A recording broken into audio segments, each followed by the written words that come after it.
Way back in the first centuries of the church, Christians argued a bunch about who Jesus was. Was he God? Was he man? Was he some mixture of both? The more the debate continued, the more people realized that the solution wasn't going to be easy. If Jesus was God, but not man, then how could he stand in for us? If Jesus was man, but not God, then how could he save us? He had to be both. The answer was to be found in a Greek word, hypostasis. Jesus, so the creeds have affirmed ever since, is both truly God and truly man. He has a divine nature and a human nature, not mixed, not one or the other, not sometimes one and sometimes the other.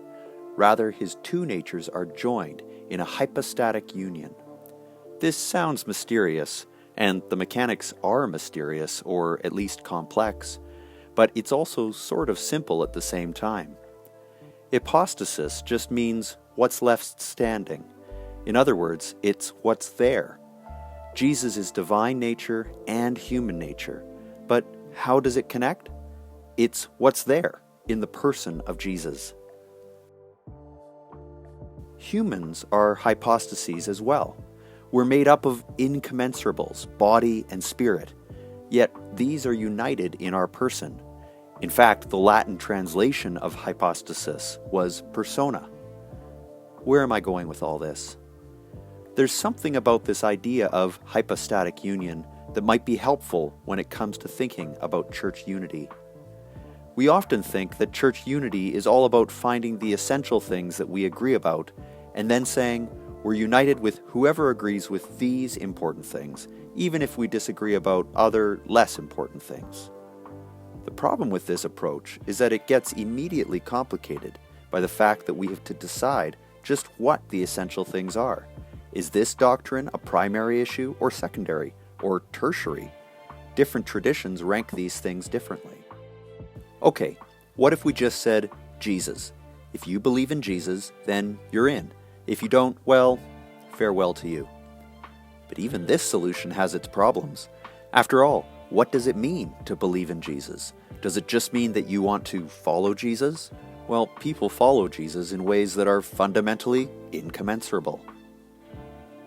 And if it just means that you believe certain tenets about Jesus, then this seems like we've just kicked the can down the road. We're back to determining what's primary, what's secondary, what's tertiary. Well, maybe it's better to just not worry about it. We'll leave the edges of who's in and who's out a bit fuzzy, and then mostly just hang out with the people we know think like us. This option has a lot to recommend it, practically speaking, and it sure beats burning people at the stake. But is this really what Jesus was talking about when he prayed that we may be one as he and his Father are one? Jesus wanted us to be one, and not just so that we would have strength in numbers or get gratification at knowing that a lot of people thought the same way as us.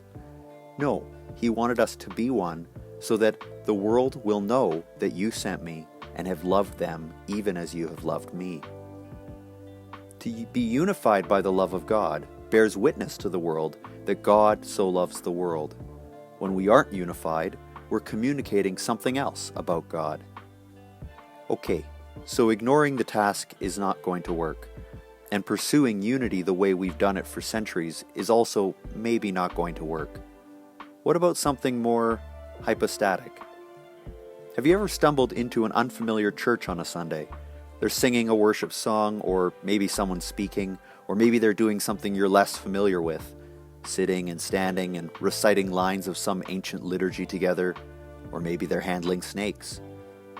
Imagine yourself doing that. Maybe you feel uncomfortable. Maybe you're confused or scared. Now bracket off how you feel about it, but leave the part of you that is still trying to worship God or learn about God or follow along with whatever is happening with these others. Can you see it? It's what's left standing. It's what's there. We get a momentary glimpse of unity. But like our own personhood, united body and spirit, that bracketing off of the deep differences is not really possible. The feelings and incommensurables come rushing back in immediately. Yet, there was an instance of union, wasn't there? And just because the difference is back, does it mean that the unity has somehow gone away? In fact, surely even in the most apparently homogeneous setting, there's unseen differences all over the place. But you're all still there. You're all still together. Here's the proposal. Maybe church unity requires less agreement on issues, even really important issues, and more proximity to one another, being in each other's spaces, serving, listening, worshiping, and ultimately loving each other. You might say, but what if they're teaching something false? Well, maybe work first on having the kind of relationship where you can tell them you think it's false and still be friends.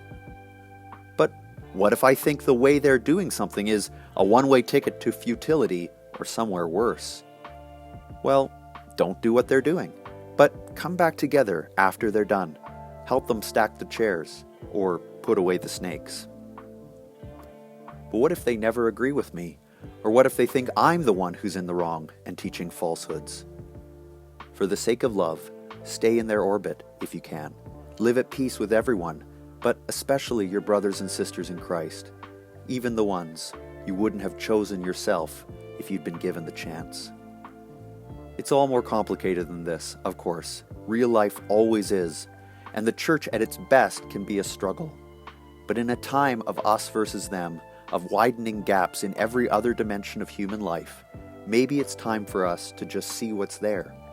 The hypostasis that has resulted from Jesus' loving activity in the world, the gift of one another.